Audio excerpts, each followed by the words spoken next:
কি এক সময় আসলো বাংলাদেশ ক্রিকেটে। এখন আর আমাদের জন্য বড় ম্যাচ ছোট ম্যাচ বলে কিছু নেই। সব ম্যাচই বড় ম্যাচ। এখন আর আমাদের জন্য সহজ প্রতিপক্ষ কঠিন প্রতিপক্ষ বলে কিছু নেই। সব প্রতিপক্ষই কঠিন প্রতিপক্ষ। এখন আর আমাদের জন্য শক্তিশালী ফরম্যাট দুর্বল ফরম্যাট বলে কিছু নেই। মোটামুটি সব ফরম্যাটেই আমরা দুর্বল। এই যে জিম্বাবুয়ের বিপক্ষে টেস্ট সিরিজের প্রথম ম্যাচটা আমরা সিলেটে হেরে গেলাম, চিটাগাংয়ের সেকেন্ড টেস্টের আগে আপনি বলেন তো দেখি বাংলাদেশের টিম, তাদের ম্যানেজমেন্ট, কোচ, প্লেয়ার, দর্শক, মিডিয়া কোনো এক জায়গা থেকে কিন্তু ওই ভাইবটা কি আপনি পাচ্ছেন যে ঠিক আছে একটা ম্যাচ হেরে গেছি, ওইটা কোট আনকোট একটা অঘটন ঘটে গেছে, চিটাগাংয়ে আমরা জিতবো, জিতবো। জিম্বাবুয়েকে বাংলাদেশ থেকে সিরিজ নিয়ে যেতে দেব না, এই আত্মবিশ্বাসের জায়গাটাই বাংলাদেশ ক্রিকেটে নেই। ওইটাই ভীষণ রকম নড়বড়ে হয়ে গিয়েছে। ফলে চট্টগ্রামের এই টেস্টটা বাংলাদেশ ক্রিকেটের জন্য শুধুমাত্র আরেকটা টেস্ট ম্যাচ না, শুধুমাত্র আরেকটা ম্যাচ না, এইটা আমাদের ক্রিকেটের আত্মবিশ্বাস ফেরানোর ম্যাচও বটে। এই ম্যাচে বাংলাদেশকে জিততে হবে, মানে জিততেই হবে, এর কোনো বিকল্প নেই। দেখুন, জিম্বাবুয়ে টেস্ট ক্রিকেটে সর্বশেষ 4 বছরে তারা কোনো ম্যাচ জেতেনি।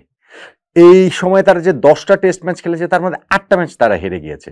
সেই দলটি বাংলাদেশে এসে বাংলাদেশকে হারিয়ে গেল এবং এখন তারা চোখ রাঙানি দিচ্ছে যে বাংলাদেশ থেকে সিরিজ জিতে নিয়ে যাওয়ার মতো। বাংলাদেশ সেই 2011 সালে জিম্বাবুয়ের মাটিতে জিম্বাবুয়ের কাছে সিরিজ হেরেছিল। এরপরে হোমে অ্যাওয়েতে যতগুলো সিরিজ খেলেছে কোনো সিরিজ আমরা শেষ পর্যন্ত গিয়ে হারিনি। এখন আমরা যদি চিটাগাং টেস্ট না জিততে পারি তাহলে কিন্তু সিরিজ হেরে যাব। চিটাগাং টেস্টের যে হিসাবটা, মানে আমাদের এই যে উইকেটে সাধারণত খেলা হয়, চট্টগ্রামের উইকেট সাধারণত ব্যাটিং বান্ধব হয় এবং এখানে হচ্ছে হিউজ রান থাকে, ওই রকম কিছু হয়ে গেলে টেস্ট ম্যাচটা যদি ড্র হয়ে যায় সেইটাও আমরা আসলে এফোর্ড করতে পারবো না। আমাদের জিততে হবে, মানে জিততে হবে। এখন এই জায়গাটাতে একটুখানি হয়তো বা ভরসা হয়ে আছে যে অনেক দিন ধরেই চট্টগ্রামে বৃষ্টিটা একটু কম হয়েছে, ফলে উইকেটটা একটু খটখটে শুষ্ক রয়েছে। এই জায়গাটাতে আমাদের স্পিনাররা একটু সুবিধা পেতে পারেন, অবভিয়াসলি অপোনেন্টের স্পিনাররাও পাবেন।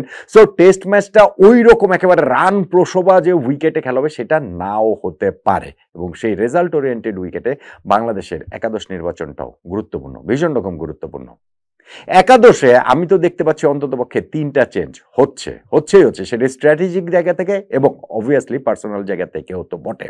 যেমন ধরুন ওপেনিং নিয়ে আমাদের অনেক কথাবার্তা হচ্ছে এবং এই টেস্টে যেভাবে এনামুল হক বিজয়কে ইনক্লুড করা হয়েছে সেটা নিয়ে আপনার প্রশ্ন থাকতে পারে। আমাদের কোচ ফিল সিমন্স প্রেস কনফারেন্সে টেস্ট ম্যাচ শুরু হওয়ার আগের দিন তিনিও সেটা বলেছেন, কিন্তু এই মুহূর্তে এর চেয়ে ভালো বিকল্প বাংলাদেশ টিমের সামনে নেই বলেও তিনি জানিয়েছেন। সো বিজয়কে যখন নেওয়া হয়েছে তার টেস্টে পারফরমেন্স যতই বিবর্ণ হোক না কেন, 5 টেস্টের 10 ইনিংসে সব মিলিয়ে মাত্র 100 রান করুন না কেন, অ্যাভারেজ মাত্র 10 হোক না কেন, মাত্রই তিনি হচ্ছে গিয়ে এই আমাদের ডিপিএল এর 50 ওভারের ফরম্যাটের থেকে আসলেও তাকে এইখানে একাদশে আমি দেখতেই পাচ্ছি। এটা একেবারে শিওরলি বলা যায়। প্রশ্নের যে জায়গা থাকতে পারে যে তার ওপেনিং পার্টনারের সাদমান থাকবেন নাকি হচ্ছে গিয়ে জয় থাকবেন। আমার কাছে মনে হচ্ছে যে জয়কে ফাইনালি বাদ দেওয়া হবে এবং বাদ দেওয়াটা আসলে উচিত। একজন টেস্ট ব্যাটসম্যানের এত দুর্বল টেকনিক নিয়ে সর্বশেষ 10টা টেস্ট ইনিংসের মধ্যে 9টা ইনিংসে যিনি উইকেটের পেছনে ক্যাচ দিয়ে আউট হয়েছেন, সর্বশেষ কত 17টা ইনিংসে যার 50 নাই, তাকে আর কত সুযোগ দেওয়া। ফলে সাদমানকে এখানে খেলা হবে, বিজয়ের সঙ্গে সাদমান এই জায়গাটাতে।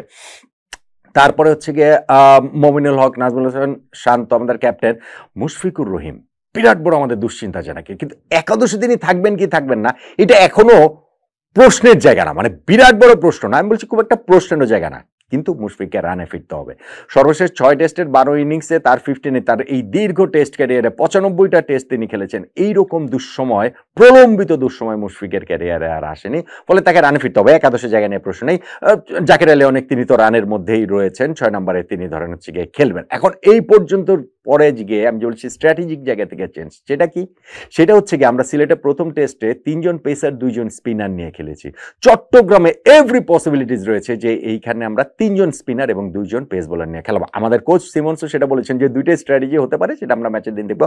আমার ধারণা আমরা এখানটাতে 3 স্পিনার নিয়ে খেলবো এবং যেহেতু চট্টগ্রামের উইকেট সেটা পারমিট করছে এবং রেজাল্ট ওরিয়েন্টেড এবং আমাদের ওই জায়গাটাতেই হচ্ছে গিয়ে জিম্বাবুয়েকে চেপে ধরার একটা সুযোগ রয়েছে, আমরা 3 স্পিনার নিয়ে খেলবো। অবভিয়াসলি মিরাজ তো আর শুধু স্পিনার না, অলরাউন্ডারও বটে। সো ব্যাটিং লাইন আপটা ওই নাম্বার 7 পর্যন্তই দীর্ঘায়িত হবে। মিরাজের সঙ্গে তাইজুল, তিনিও অবশ্যই একাদশে থাকবেন। থার্ড স্পিনার হিসেবে এইখানটাতে নাইম হাসানকে ইনক্লুড করা হবে নাকি এই সেকেন্ড টেস্টে স্কোয়াডে নেওয়া হয়েছে যে তানভীরকে, তাকে ইনক্লুড করা হবে? আমার মনে হয় এখানে নাইমকেই খেলানো হবে জিম্বাবুয়ের একাদশে বেশ কয়েকজন বাঁহাতি ব্যাটসম্যানের উপস্থিতির কারণে, এবং চট্টগ্রামে নাইমের রেকর্ডও ভালো, ডানহাতি এই অফ স্পিনার, থার্ড স্পিনার হিসেবে আমি আসলে নাইমকেই দেখতে পাচ্ছি। আর পেস বোলিং এ যে দুইটা স্পট, সেখানটা নাহিদ রানা তো নেই। নাহিদ রানা কিন্তু প্রথম টেস্টের পর তিনি পিএসএল খেলার জন্য তাকে ছেড়ে দেওয়া হয়েছে। সিলেট টেস্টের ওইখানে বাকি যে দুই পেসার, তার মধ্যে আমার মনে হয় হাসান মাহমুদ তিনি একাদশে থাকবেনই, কিন্তু সৈয়দ খালেদ আহমেদ কি থাকবেন? আমার মনে হয় পেস বোলিং এর এই জায়গাটাতে, বা যতটুকু বুঝতে পারলাম, একটা চেঞ্জ আসবে যে তানজিম হাসান সাকিব তিনি তার ডেবু টেস্টটা এই চট্টগ্রাম হয়ে যেতে পারে, টেস্ট ক্যাপটা তিনি এই জায়গাটাতে পেয়ে যেতে পারেন। দুই পেসার আমাদের এখানে হাসান মাহমুদ এবং এই তানজিম হাসান সাকিবই হয়তো খেলবেন।